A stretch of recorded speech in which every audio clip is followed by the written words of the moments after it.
હવામાન વિભાગ દ્વારા આગામી 18 થી 21 માર્ચ દરમિયાન સમગ્ર ગુજરાતમાં કમોસમી વરસાદ થવાની આગાહી કરવામાં આવી છે।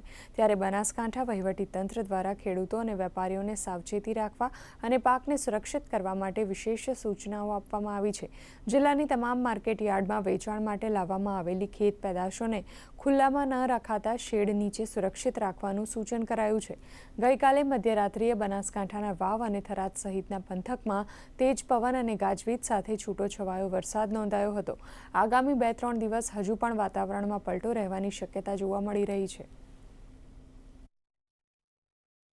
તાલુકાની દરેક પ્રજાને પત્રના માધ્યમથી સાવચેત રહેવા, વરસાદના કારણેથી કોઈ માલ બીજો બગડે નહીં એના માટે સાવચેત રહેવા માટે અને દરેક ખેડૂત ભાઈઓને અમે વિનંતી કરીએ છીએ કે પોતાને માલ લઈને આ માર્કેટની અંદર ખુલ્લો લઈને ના આવે।